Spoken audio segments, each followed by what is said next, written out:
bakit mo ba kailangang sarilinin niyang pag-aalala mo kay Opa Jinho? Pwede mo namang sabihin kay Joey. Hindi na ayoko siya istorbohin. Family time niya. Pansin ko kasi close na kayo ni Andrew. Ngayon pong kilala ko na siya. Wait naman po pala. Nagbo-blush ka, anak. Ito na ang coordination letter. Itawag na rin kita sa drug enforcement sa norte, sa bayan ng Balmora. Dididiktikan mo ba ako? Kung ano man yung narinig mo, hindi pwede makalabas yun. Ano bang meron sa bayan ng Balmora? Kaya mo, pag natumbo ko, sasabihan kita. Kailangan umalis. Bukas ka na umalis. Tay, may bibigay po pala ako sa'yo. Ito mauna na ako. Ingat ka ha! Okay. Huwag kang mag-alala, Berdugo. Lutong-luto na ang hinanda natin para sa kanya. Siguraduhin mong hindi na ito mabubulilyaso. Nakakaasa ka, Berdugo. Nakalain mo. First day niya ulit sa servisyo. Last day na rin niya sa mundo. Berdugo, Huwag mo na patagalin yan. Tapusin mo na. Brad, boss. Gusto mo iligtas pamilya mo? Mamamatay ka! Napunta po ako ni Happy dito para ibigay po ito sa inyo. Badge na Miguel to ah. Bakit po sunog? May sumabog daw na sasakyan sa highway ng Bulagos. Pulis daw yung biktima. Nasaan si Miguel? Mukhang napasama po si Major sa pagsabog. Hindi pwedeng maging totoo yun. Kakaalis lang ang asawa ko. Dali niyo po kami kay tatay, please.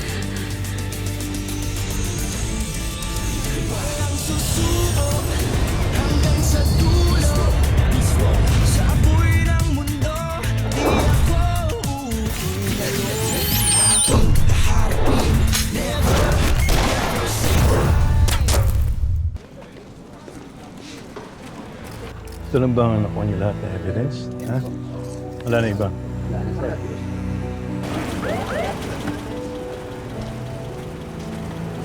Ma'am, dito po tayo.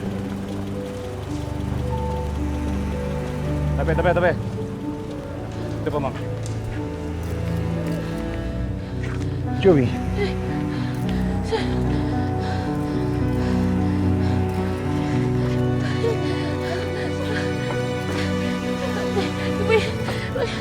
Joey, ma'am, huwag na po yun. Pwede ko po ba siya makita muna? Joey, it's not a good idea to see our father like this. Hindi mo siya pwedeng lapitan. Na-confirm plate number, pati ang mga personal effects na nakuha. Lahat pag-aari ni Miguel. I'm sorry, Clarissa, Joey.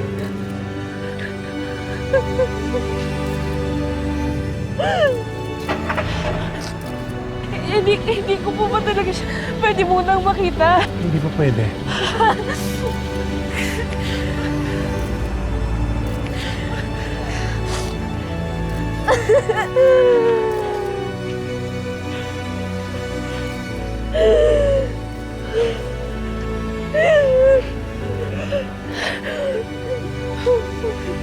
Pinabaupo muna kayo.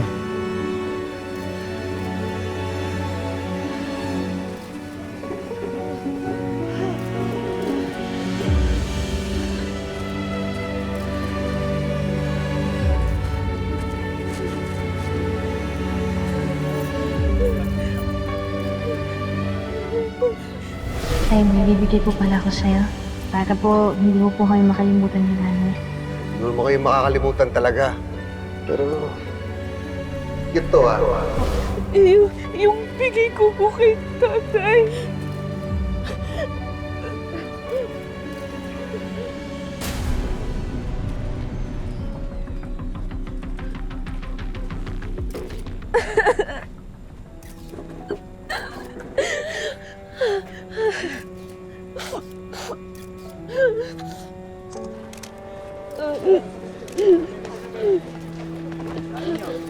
Sa idol, kilala ko si Major Miguel Delegado. Pasok niyo. Dito tayo. Joey. Joey, Andrew, si tatay. Saan dadalhin yung remains? Sa crime lab, for autopsy.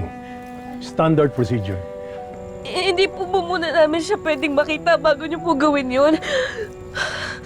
Joey, severely burned ang labi ni Miguel. Mas makakabuting hindi niyo na siya makita sa ganong kalagayan. At base sa initial findings, may posibleng foul play.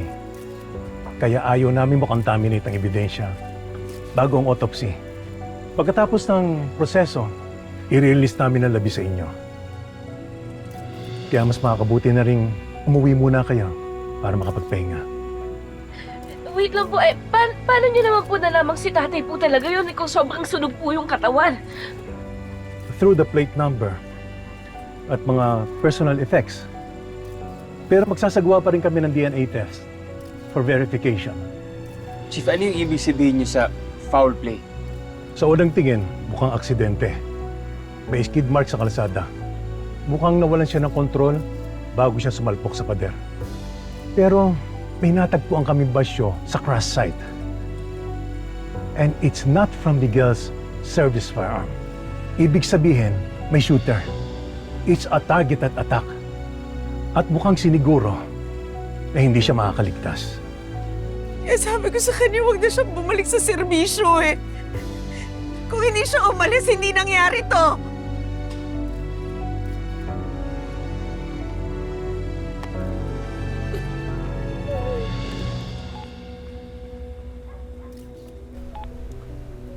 Anong balita? Boss, nandito ng pamilya niya. Nag-iiyakan. Sigurado ka bang patay na si Delgado? Ilang metro lang ang layo ko nung sumabong sa sakin niya. Nasa loob si Delgado, kaya sigurado ako na patay na siya. Good. Dagdagan ko ang bayad sa'yo for a job well done. Salamat, Petrugo.